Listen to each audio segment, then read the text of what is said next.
Kita ini kalau dicari musuh Pancasila yang paling besar itu apa sih? Kalau kita ya jujur, musuh Pancasila terbesar itu ya agama.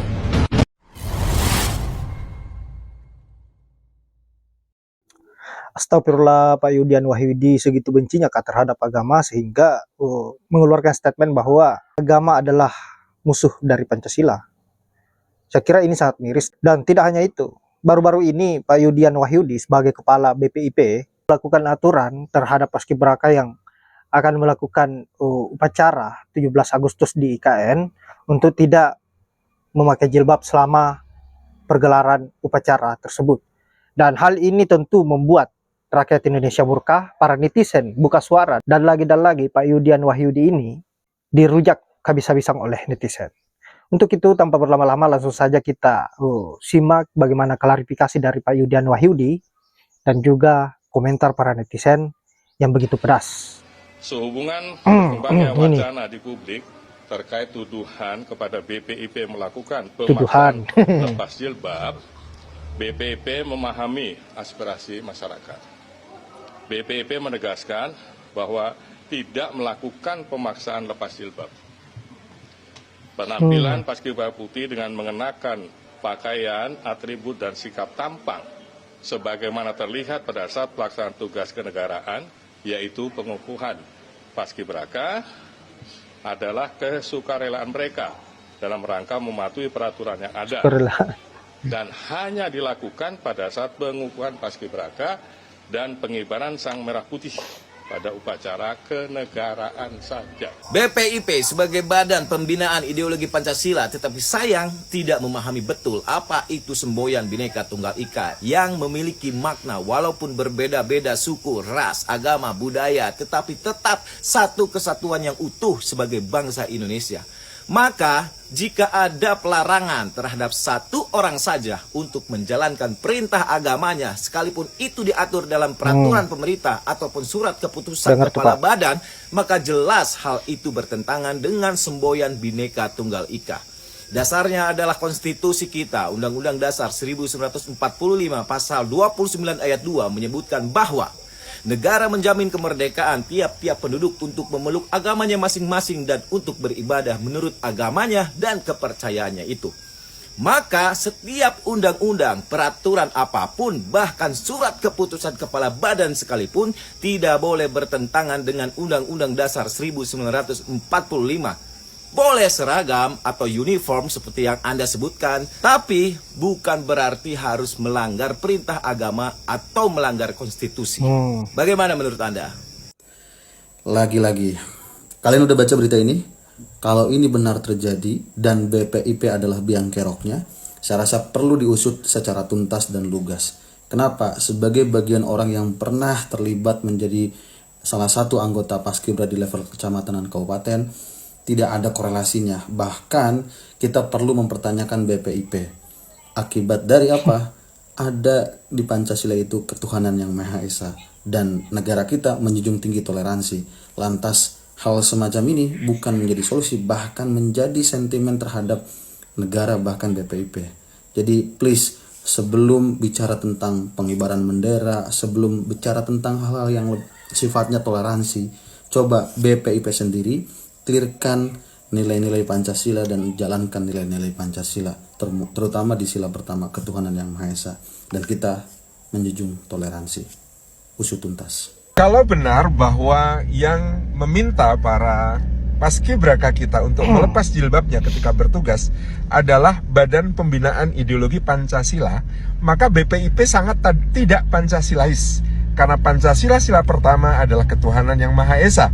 Karena pasal 29 B45 adalah negara berdasarkan ketuhanan yang Maha Esa. Dan pasal berikutnya menyatakan kemerdekaan untuk menjalankan ibadah dijamin oleh negara. Maka mohon sekali lagi kepada BPIP untuk mentaati Pancasila dan UUD 45. Please, Anda itu BPIP, malu-maluin kalau tidak mentaati Pancasila dan UUD 45 dalam menjamin kebebasan setiap warga negara menjalankan ibadahnya, karena menutup aurat bagi seorang muslimah adalah ibadah kepada Allah Subhanahu wa Ta'ala. Yuk kita berpancasila, yuk kita berUUD 45, yuk kita cinta NKRI dan hormati kebebasan beribadah sesuai dengan amanat konstitusi dan Pancasila dasar negara kita. Ibu kota Nusantara itu masih bagian dari Indonesia nggak sih? IKN itu punya Indonesia atau bukan? Lalu upacara 17 Agustus di IKN besok itu untuk memperingati kemerdekaan siapa? Kalau IKN adalah bagian dari Indonesia, milik Indonesia, dan upacara bendera di IKN tanggal 17 Agustus besok adalah dalam rangka memperingati hari kemerdekaan Indonesia, lalu kenapa upacara benderanya dilakukan dengan cara yang sangat tidak Indonesia? Kenapa Badan Pembinaan Ideologi Pancasila atau BPIP justru mengeluarkan peraturan yang mengharuskan anggota Paskibraka Putri untuk melepaskan jilbab yang selama ini mereka pakai pada saat pengukuhan dan pada saat acara puncak pengibaran Sangsaka Merah Putih? Di mana Indonesianya peraturan itu? Walaupun Ketua BPIP berdalih kalau peraturan itu bukan paksaan, tapi jelas ada unsur penjebakan di situ. Karena mana ada muslimah yang akan dengan sukarela berhenti mentaati syariat agamanya. Peraturan itu adalah pelanggaran terhadap Pancasila, sekaligus terhadap Undang-Undang Dasar 1945. Karena Pancasila, sila pertama, adalah ketuhanan yang Maha Esa. Lalu kenapa BPIP malah menghilangkan hak muslimah untuk menaati syariat agamanya? Kemudian pada pembukaan Undang-Undang Dasar 1945 sebagai dasar konstitusi kita menyebutkan kalimat-kalimat bahwa kemerdekaan adalah hak segala bangsa. Apa yang merdeka dari melarang perempuan muslim untuk mengenakan jilbab? Lalu ada lagi kalimat atas berkat rahmat Allah yang Maha Kuasa. Lalu kenapa BPIP ikut campur dalam hubungan muslimah dengan Allahnya? Jadi menurut gue ada indikasi pelanggaran Pancasila dan Undang-Undang Dasar 1945 di IKN yang dilakukan oleh BPIP. Jadi mungkin seharusnya hal ini diselidiki lebih lanjut dan dijalankan penegakan hukumnya. Dan yang paling parah, menyedihkan, tragis dan ironis adalah bahwa Ketua BPIP Yudian Wahyudi adalah guru besar atau profesor Fakultas Syariah dan Hukum di UIN Sunan Kalijaga. Jadi Pak Yudian Wahyudi ini memiliki ilmu pengetahuan yang lebih dari sekedar cukup untuk minimal membela agamanya sendiri. Tapi tragisnya itu tidak dia lakukan. Salam semangat antitesa 24. Ini rupanya biang keroknya Paskibraka harus melepas jilbab. Namanya Yudian Wahyudi.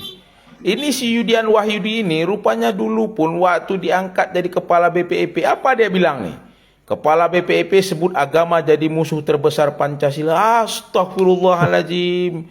Aduh, kok bisa pula orang-orang gak paham Pancasila ini jadi kepala BPIP, Badan Pembina Ideologi Pancasila. Sudah jelas-jelas sila pertama Pancasila itu ketuhanan yang Maha Esa. Aduh Yudian kau ini betul-betul lah, kau di mana kau taruh pikiran kau ini? Kok kau pula diangkat jadi kepala BPIP? Lantas kemarin dia dengan santai bilang bahwa masalah lepas hijab ini kami tidak memaksa. Hei, nggak mungkin orang ini mau lepas jilbab kalau nggak dipaksa. Jilbab itu sudah ada yang make dari kecil dia. Nggak pernah ada orang yang rambut dia dari kecil. Ini harus dicopot dia ini dari kepala BPIP ini. Nggak bisa orang-orang seperti ini memimpin ini lembaga pembina ideologi Pancasila karena dia nggak paham Pancasila ini. Ini harus segera ditindak tegas ini orang-orang seperti ini karena bahaya orang-orang seperti ini bisa memecah belah ini. Bukan mempersatukan Indonesia tapi memecah belah Indonesia ini. Ini tolong ya kepada Pak Presiden, ini orang-orang seperti ini harus dicopot ini. Ini udah ribut satu Indonesia, udah ribut, bergempar nih. Orang bagus-bagus datang ke sana untuk menaikkan bendera, kok kau pula lagi suruh-suruh lepas jilbab kok. Aku geram kali ku tengok orang-orang kayak gini nih. Udah makan gaji uang negara tapi kerjaan rupanya nggak becus, nggak betul. Kau memecah belah bangsa orang kayak kau nih.